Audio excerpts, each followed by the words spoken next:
umaga po mga kabidya. Ngayon po araw ng Linggo, September 9, kaaraw po natin Mama Mary. Happy po Mama Mary, honors God forever. Pray for us, Mama Mary. At ganyan po nga po sa kapilya po natin mga pagkatatali para po magsimba at makinig po ng araw ng Panginoon. Salita ng Panginoon. At ganyan po, ayan, napakarami po, mapakinggan po ninyo. Magbasa mula sa sulat ni Apostol medyo nalit na po ako Santiago. pagdating dito. Mga kapatid, Santiago. bilang sumasampalataya sa ating Panginoong Jesucristo, ang dakilang Panginoon, huwag kayong magtatangi ng tao. Halimbawa, pumasok sa inyong kapulungan ang isang lalaking nakasingsing ng ginto at nakadamit ng magara, at isa namang dukha na panay sulsi ang damit. Kung asikasuhin ninyong mabuti, yaong magara ang damit, at sabihin sa kanya, dito kayo maupo, at sabihin naman sa dukha, tumayo ka na lang diyan, o kaya'y sa sahig ka na lang maupo. Po ng mga bida natin na patuloy po sumusuporta ng mali at nanonood sa ating tingnan ninyo video. mga kapatid Maraming salamat po. Hinirang ng Diyos Hanggang po ninyo ang sa sanlibutan ganda ng Diyos. upang maging mayaman Gawad. sa pananampalataya at maging kasama sa kahariang ipinangako niya sa mga umiibig sa Kanya. Ang salita ng Diyos. Salamat sa Diyos.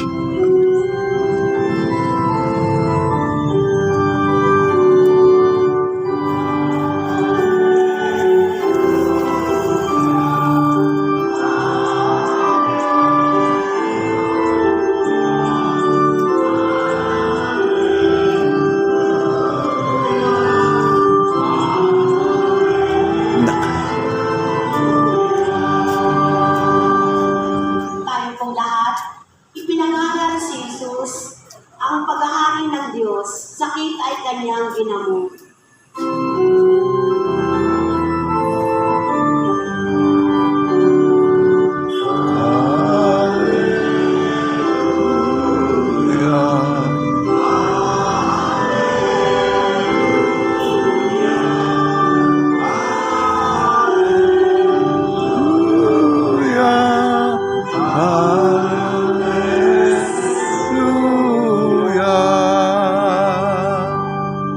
Sumainyo ang Panginoon. At si Mayuri. Ang mabuting balita ng Panginoon ayon kay San Marcos. Papuri sa iyo, Panginoon.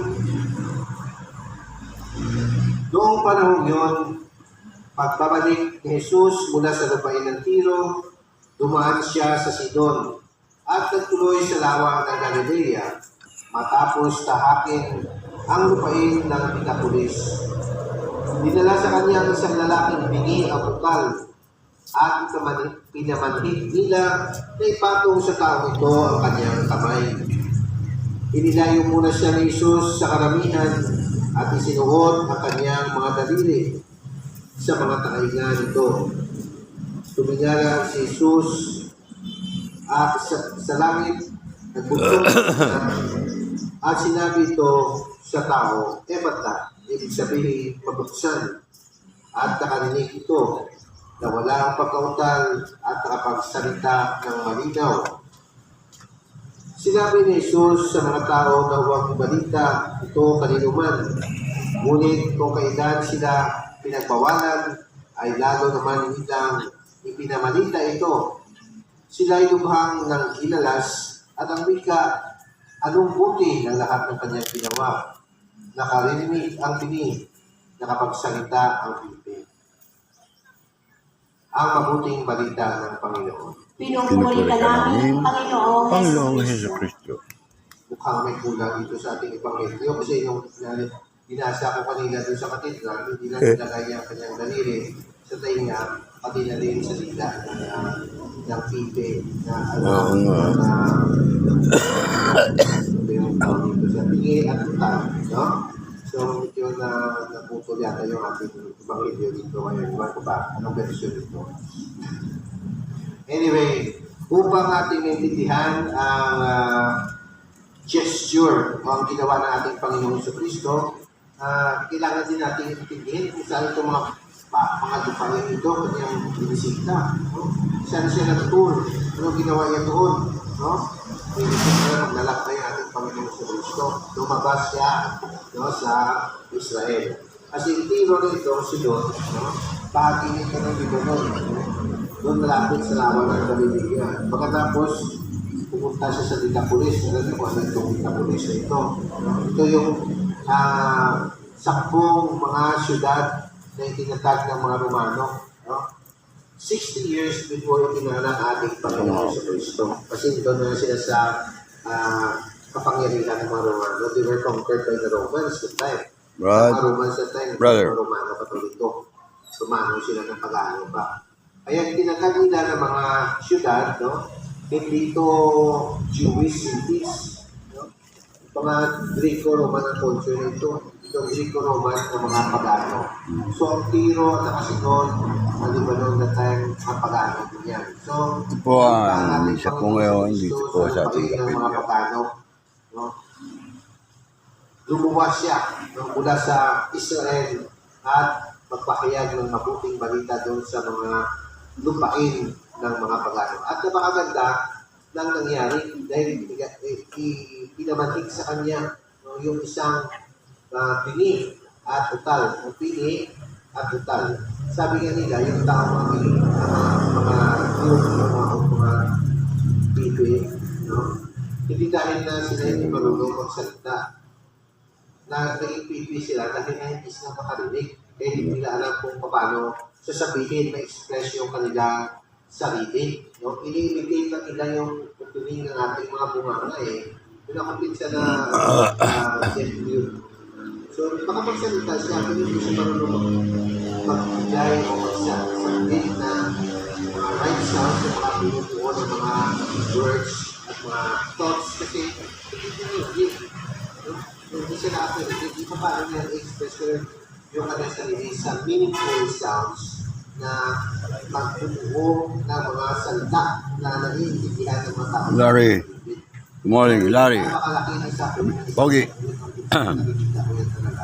Kasi hindi siya naiintindihan kung hindi lang marunong kung sa language. Sa akin po siya kasi marunong kung sa language. Those time ko marunong pa kami, no? Naglalaro siya sa amin. Isa ako sa mga pinsan niya na marunong mag-sign language. Nakalimutan ko na ngayon. Siguro kung i-request ko pwede ako pag-apostolate sa 10 years. Pero nahawa ako. Hanggang sa namatay yung pinsan ko, parang hindi siya naiintindihan kahit ng kanyang sariling pamilya.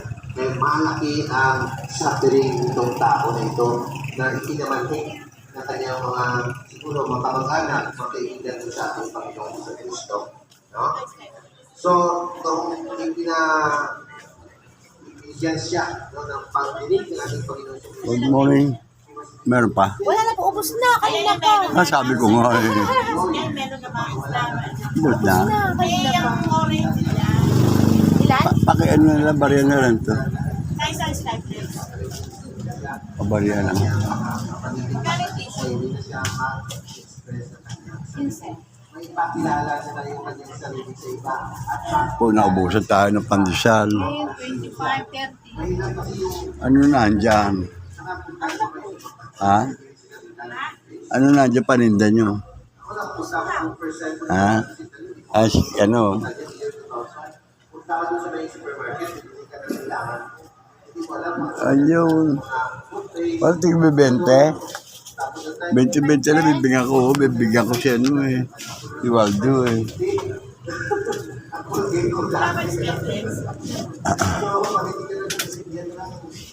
Sige, 20. Ha? Ano lang? Walang piso. Walang piso. Walang 10. 2.20 lang. Ano yan? O, mamaya ano, 10. 2.20. Walang 20 meron dito. Yan. Meron ito 10 nga. O, sige. So, nakilala niya ang kanyang sarili at nakilala siya ng kanyang mga kapwa tao. No? No? So anong ginawa ng ating Panginoong Kristo upang siya ay makapagsalita? No? Unang-una, dinala siya ng ating Panginoon. No? Inilayo siya muna sa kaparamihan. No? Ano itong ibig sabihin ng gesture ng ating Panginoon? Ang kanyang pagpapagaling, ang kanyang pagriring, pagmamahal, pagaling niya sa atin is personal. One-on-one. Mabusan. Mabusan ako pa dyan. Siya at pinagaling siya ng ating Panginoon. Ganun ang Diyos para sa atin. Kung ang pangit pinakilala ng Diyos, Sergeant, kilala ko dito. Will, ano ba? Wala siya. Ito. Ayun. Punta ko sa ospital. Bakit? Gusto nandun na nakakompine. Saan? Di sa Ospar? 4 na araw na. Kilala kayo ng Oo. Diyos. Mayayabang yung mga... Bakit? Ha? Hindi ka recommendation muna kay Kapitana. Okay na yan. Wala naman problema. Tamad lang ako sa mga mayayabang na mga nurse at saka ano. Bakit ano? Bakit? Eh, Ang bira. May kinitignan pa rin. No? Ano bakit ang sakit? sa ano, nagkaroon ng kwan yung kaliwa niya, yung lema. Hindi naman tuberculosis. Hindi naman. Painom mo yung tiyang ano, tanlad. Katasad tanlad siya. Ayan, Nilodep. Yo, salamat. Ano lang, karami lang. Pero ang Diyos, hindi tayo makakalimutan. Kahit ang nanay makalimutan niya, this is impossible.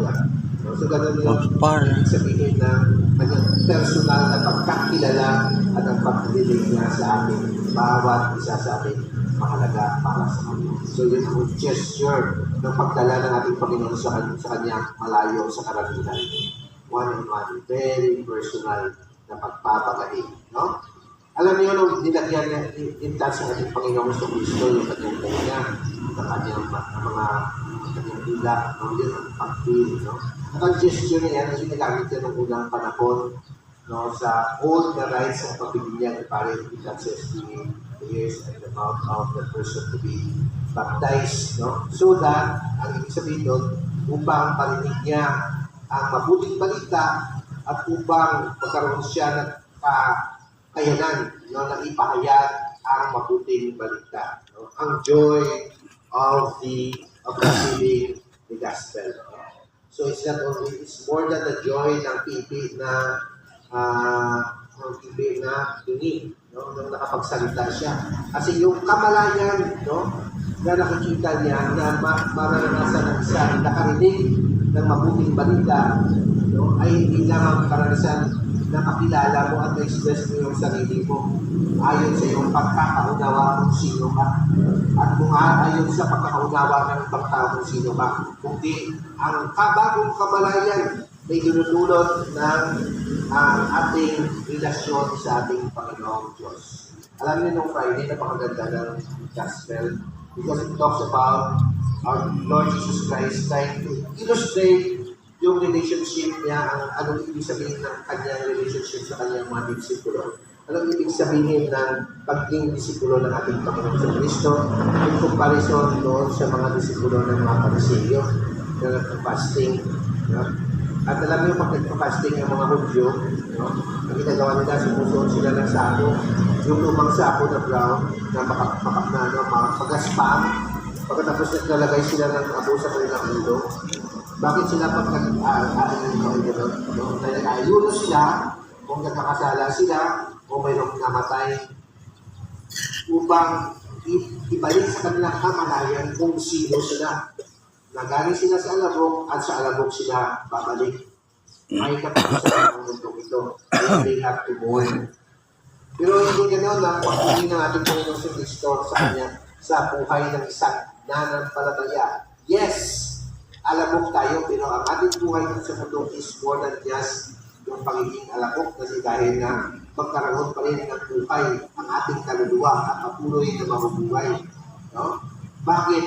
Dahil sa pagligtas ng ating Panginoong Diyos, dahil sa pagmamahal ng ating Panginoong Diyos sa atin. At anong dala? Anong bunga ng pagmamahal ito?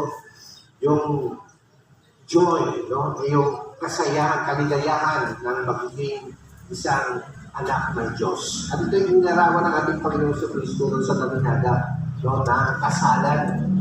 No, kung saan, sabi niya, bakit Bakit sila mag-ayuno kung nandito kayong ikakasal? O kung wala na yung ikakasal, saka sila mag-ayuno. So yung image ng kasalan ay image yan ng Diyos at ng kanyang bayan. Ni Kristo at ng simbahan. Nagpapahayag yun ng pagmamahal ng Diyos sa kanyang bayan, pagmamahal ni Kristo sa simbahan. No? So, ipinakita doon, no, na tayo, we are meant for God. In fact, we were created by God for Himself, for Him, na para may mahalin siya, na mahalin tayo. Hindi kailangan ng Diyos ang ating pagpupuri, hindi kailangan ng Diyos ang ating maialay. May maialay ba tayo na hindi nanggaling sa Diyos? Nanggaling sa Diyos ang lahat. So, ang hinihingi sa atin ng Panginoon na sa lahat ng kabutihan ay pinagkakita sa atin ang pagmamahalan sa atin, mahalin din natin ang Panginoon. No? Ipinakita sa banal na aklat na ang Diyos ay nagmamahal sa tao. Kahit na nagkakasala tayo, malayo tayo, sinusuyo pa rin tayo ng Diyos. Pinapadala pa rin sa ating mga propeta sa pagigay sa Diyos. Magbalik doon kayo. Magbalik kayo sa akin. Dahil mahal ko kayo. No? So, ipinipicture out sa atin ng banal na aklat ng Diyos is passionate in His love for man. No? At dahil ito, no, ipinapamitin na tayo ng Diyos at tayo, we are destined to live with Him. Because God, when He loves us, He wants to share His life with us. At anong buhay na yun na gustong ibahagi sa atin ng Diyos dahil mahal tayo ng Diyos? Buhay na walang hanggan. No? Buhay na walang hanggan. Isn't it a great joy dahil ang ating, sa pagmamahal ng Diyos sa atin ng ating Panginoon Diyos, nakikilala tayo natin kung sino tayo. Creatures tayo, pero mahal tayo ng Diyos. We are beloved by God. So nakikita yung essence, ang halaga ng ating pagkatao. Hindi sa kung anong mayroon tayo, wala tayo. Ang halaga natin ay nakasalalay sa iba na tayo ay mahal ng Diyos. No? Tayo ay distinct na mag-share ng kanyang buhay. No? Dito nakikita ang bigyan natin sa pagmamahal ng Diyos sa atin. Kasi kung wala ang bigyan ng Diyos, wala tayong halaga sa Panginoon sa mata ng ating Panginoon Diyos. Kapag tayo ng mga halaman, ng mga hayop, mamatay na tayo dito. Who cares? Kinain lang yung mga baboy, kinain yung mga baka. Who cares? Napatay na sila. You know, each one of us is important to the Lord. Personal, tayong kilala, pinamahal, at pinakabigyan ng Diyos. No? Yun ang mensahe ng mabuting balita. No? Ng ating Panginoon sa Kristo. Yun ang gusto ng ating Panginoon sa Kristo na ipahayag doon sa mga teritoryo ng mga pagano. Nabuksan nila kanilang tainga sa mabuting balita. No? Hindi lamang kasi ang mabuting balita, hindi parang lamang sa Rufio, kundi na, ang gagawin sa nila sa ang takami, hindi mong takami ng Diyos, kaya pumunta ng ating Panginoon sa Kristo doon sa bayan ng mga pagano. No? Upang mabuksan ang kanilang mga tainga dahil ang joy to know that they are being loved is not only for the Jews, but even for all people, including the Christians. Upang, katulad na sinabi ng unang pagbasa, hindi sila matatakot, hindi manginginig ang kanilang mga mga tuhod, no, sa takot, no, ng kamatayan. Kundi ang kanilang palingin sa kanilang buhay ay masaya, puno ng buhay. Hindi sila katulad ng mga buhanginan na mag-init. Alam mo yung buhanginan na mag-init? Ang buhangin na mag-init. Ibig sabihin, walang tubig. At kung walang tubig, walang buhay. Matablay, patay. Hindi sila katulad ng ilang na sinasabi dito ng unang pagbasa. Sa ilan, wala rin buhay, patay. Hindi, kung dumating ang mensahe ng mabuting balita sa kanila, buksan nila kanilang kanya, ay katulad doon ng pagdating, no? Ng patis sa ilang, ng tubig sa buhanginang mainit upang maging lawa at maging puno ng buhay, puno ng kaligayahan. Kaya napakaganda ang imahe na ibinigay sa atin ng ating Panginoon sa Kristo kung sino yung kanilang ang kanyang sambayanan na nananampalataya sa kanya. Tulad ng isang bangkete ng kasalan, masaya. At doon ang lahat-lahat mong kakilala, mga mahal mo sa buhay, nagkakainan, nag-inuman, nagsasayahan. Yun ang mabuting balita, no? Ang magdadala ng isang buhay na may kamalayan sa ating dignidad, sa ating kahalagahan, na nakasalalay sa pagmamahal at pagpapahalaga sa ating ng ating Panginoon Diyos. Kaya kung nandun sa ating kabalayan, mahal tayo ng ating Panginoon Diyos, maging matatag tayo, hindi tayo magyayabig sa mga panahon na nandito tayo, maranasan natin yung mga maraming pagsubok dito sa ating buhay. Alam nyo, yung pinakamodelo natin dyan, no? Sa isang taong pinalakas ang kanyang loob, binigyan ng kaligayahan, hindi napapawi ng mga pagsubok sa buhay, ay ating mahal na ina. Mama Mary. Ang kanyang kaligayahan din kasi nanay ng kanyamahan kasi she was an ordinary woman in Nazareth, pero at doon sa kanyang kalooban ng kaligayahan. She was not without problems or trials in her life.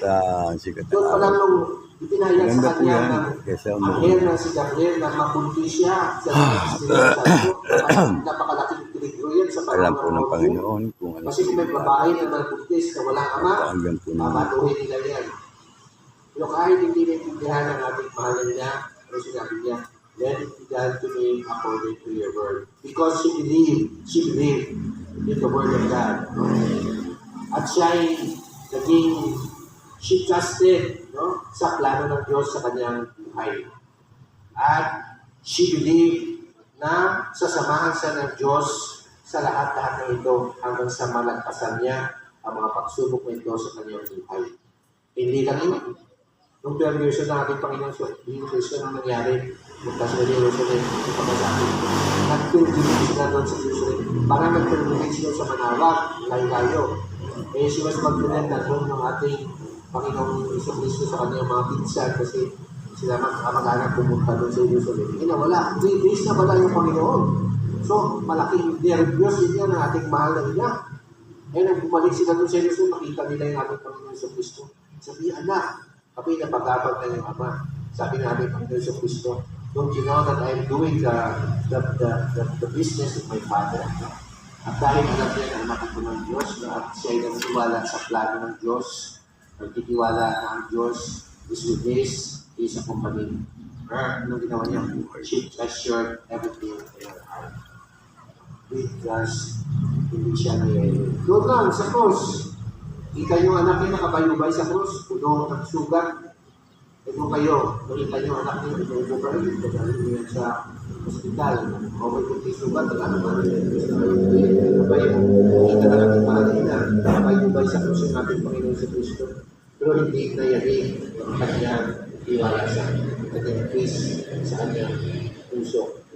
Dahil gano'n ang Diyos, at alam niya may plano ang Diyos, at kasama ang Diyos sa lahat ng ito hanggang sa magtagumpay ang kalooban ng Diyos. So, kung andun tayo sa ganitong pananampalataya, na panatag tayo sa pagmamahal, pagsusubaybay sa ating Panginoon Diyos, hindi tayo mayayari kung ano nangyayari sa atin. Ito yung mabuting balita na dapat Saan? iningatan Good morning. kayamanan ng ating puso. Okay na Ito yan. natin ipakalita. Ang tao, Ando, para malilim mo. Yan o. Ha? Ha? Andyan? ang masasabi O, dyan mo paano para... Ay.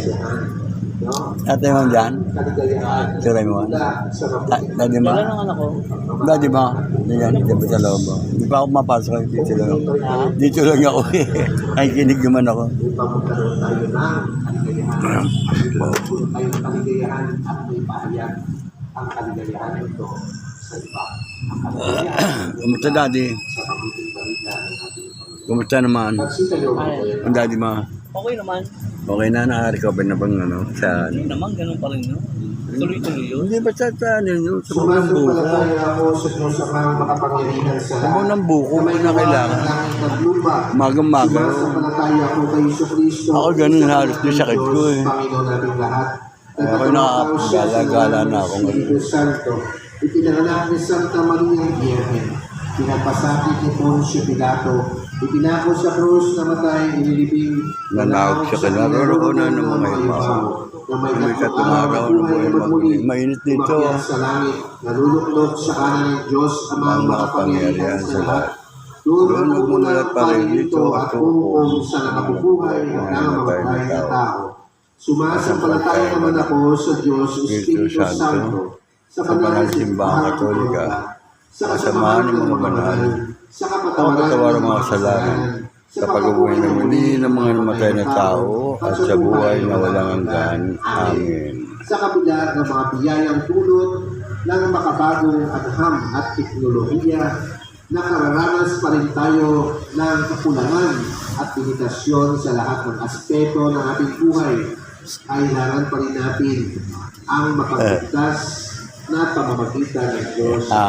Kaya sasabihin po natin sa bawat isip na sinataas sa Kanya, Panginoon, Panginoon, dinggin mo kami. para sa simbahang katolika, naway magtagumpay siya sa pagtataguyod ng pagmatagalang kapayapaan at tapat na pakikipagkasundo sa mga bansa. Manalangin tayo. Panginoon, tingin mo kami. Para sa mga pinanghihinaan ng loob at waring napapabayaan ng lahat, naway makatagpo sila ng malinaw na tanda ng paggalingan ng Diyos. Manalangin tayo. Panginoon, tingin mo kami. Para sa mga may kapansanan ng pisikal, Baka naway makadama sila ng pagpangarap Sa kayo. at pagmamahal sa kanilang mga kamag-anak at Tamtak. pasanin nila ang kanilang Pag inalis mo yun, baka na may buong pananalig. lalo sa mga. Manalangin tayo. Panginoon, Tingin mo kami. para sa mga kabihihang espiritual at moral, naway buksan ng biyaya ng Diyos ang kanilang mga kalooban sa pagtanggap ng mensahe ng mabuting balita at tumugon sila sa mga daing ng kanilang kapwa. Manalangin tayo. Panginoon, tingin mo kami. Para sa mga kautalan Birthday ng Mama Mary. at moral, naway makatagpo sila kay Jesus ng lakas ng loob na magpahayag Ganda ng panahon, mainit kaso. Paninindigan sa tama. Mas maganda naman niya kasi umuulan. Ang masama, manalangin tayo. Panginoon, tingin mo kami. Upang tayong lahat ay matutong makinig sa panaghoy ng kalikasan at sa pagtangis ng lahat ng biktima ng mga trahedya sa kalikasan at hagupit ng pagbabago ng klima at ang lahat ay matuturing mga laga para sa daigdig na kinilalagyan natin. Manalangin tayo. Panginoon, tingin mo kami. Panginoong Diyos, panghihinaan kami ng loob kung wala ka. Ngunit kung kasama ka namin, may magagawa kaming mga kadakilaan. Pagalingin mo kami ngayon sa aming pangamba, kahinaan, at kapintasan na kami mamuhay sa iyong presensya Oo, pag ano, na kahit may pinasiglang kanububan sa pamamagitan ni Kristo ang aming Panginoon. Amen.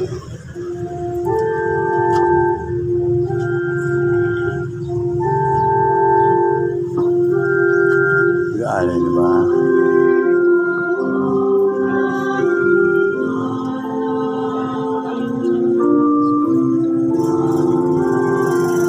Bukas dito, medyo maano. Ha? Pasok ako saglit siya siya. Bukas lang ka.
Manalangin kayo mga kapatid upang ang ating paghahain ay kalugdan ng Diyos ang lumikha sa sanlibutan. Tanggapin nawa ng Panginoon itong paghahain sa iyong mga kamay, sa kapurihan niya at karangalan sa ating kapakinabangan at sa buong sambayanan niya kami. Ang maraming lumikha, ikaw ang gumagawa ng wagas na kapagkapatan at kapayapaan. Ipagkaloob mo ang iyong kalakilaan ay aming kadugan ng iyong minamarapat na aming mag-aalay. At away makaisa kami sa pakinabang sa banal na pagkahain na iyong ipinatiliwag sa pamamagitan ni Jesucristo kasama ng Espiritu Santo ang paso ng Panginoon. Amen. Sumainyo ang Panginoon. At sumainyo rin. Itaas sa Diyos ang iyong mga puso at diwa. Itinasa namin sa Panginoon. Pasalamatan natin ang Panginoong ating Diyos. Marapat na siya ay pasalamat. Maraming mga pangyarihan, tunay na marapat na ikaw ay aming pasalamatan. Ikaw ang lumikha ng tanan. Ikaw ang nagtakda ng magkaroon ng gabi at araw. Ngayon din ang tagingit at ang ulan. Ikaw ang humubog sa tao bilang iyong kawangis na mapagkatibala ang mga siwa sa daigdig. Ikaw ngayon pinagpilit mo na sa pagganap ng pananagutan ng iyong pinagkatiwalaan sa pamamagitan ng anak kong mahal. Kaya kayo siya ng mga kaya na nagsisiyawin na papuri sa iyo na mamalipay sa kalangitan, kami nagpupuri sa iyong kadakilaan. Ikumpanan ang mga kaloob ito upang para sa amin maging katawan at dugo ng aming Panginoong Jesucristo. Bago niya pinagtiis ang pusang loob na maging handog, hinawakan niya at tinapay. Pinasalamatan kanya, pinaghati-hati niya iyon, inilabot sa kanyang mga alagad at sinabi, nakakabilin niyo lahat ito at lahat. Ito ang aking katawan na ihahatog para sa inyo.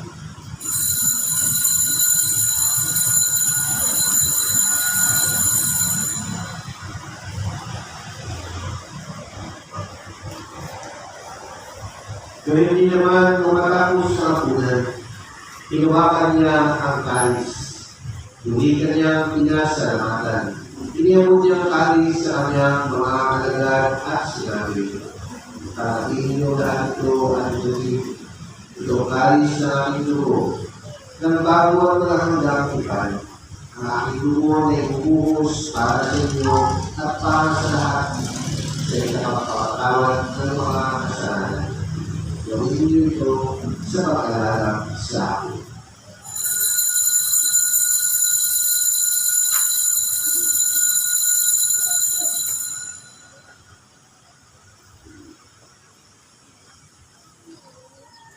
Ipapuni natin ang misteryo ng pananampalataya.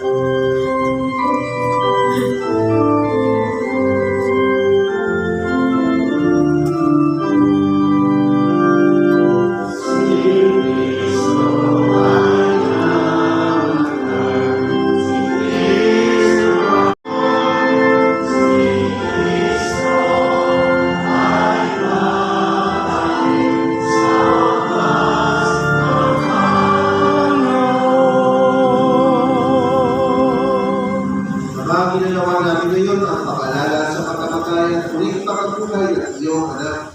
Kaya iniaalay namin sa iyo ang tinapay na nagbibigay buhay at ang alis na nagkakaloob ng kaligtasan. Kami nagpapasalamat dahil kami iyong minamarapat na tumayo sa harap mo para maglingkod sa iyo. Isinasamo namin kaming magsasalo-salo sa katawan at tuloy ni Kristo ay mamuklod sa pagkakaisa sa pamamagitan ng Espiritu Santo. Ama, ingatid mo ang iyong simbahang laganap sa buong daigdig. Puspusin mo kami sa pag-ibig kay San Francisco na aming Papa, ni Jesse na aming Obispo at ng Tanang Kaparian. Alalahanin mo rin ang mga kapatid namin na himlay na may pag-asang sila'y muling makibuhay. Kayo din ang lahat ng mga kumanaw. Tawan mo sila at patuloyin mo sa iyong kaligalagan.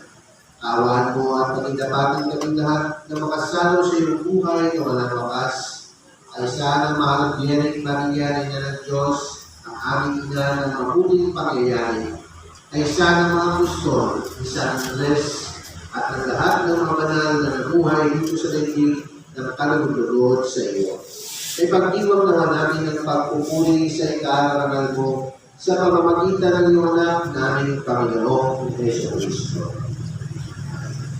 Sa pamamagitan ni Cristo, kasama niya sa Kanya, ang lahat ng parangal at papuri ay sa iyo, Diyos Ama, makapangyarihan, kasama ng Espiritu Santo, magpasawalang hanggan.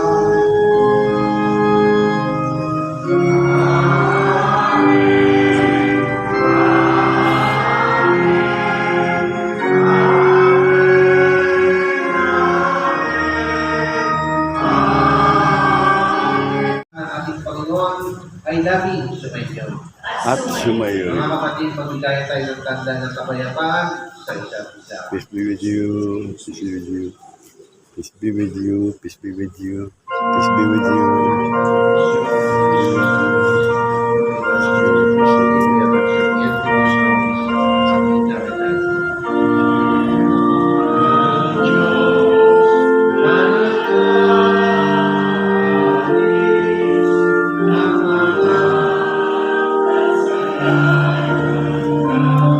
Peace be with you. Bless. Now. Yan. Sarap.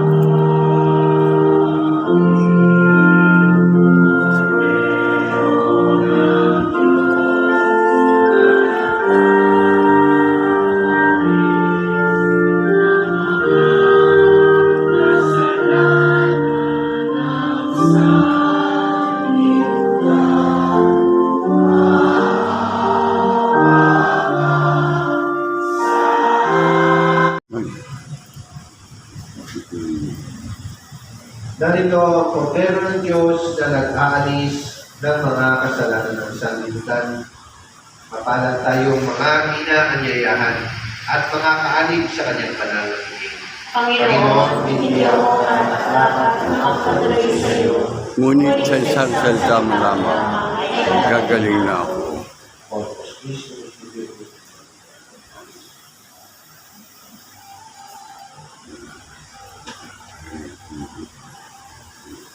Bakit po mamili? Sinabi ko. Ako lang po natin hinahaya. Inertia po kayo.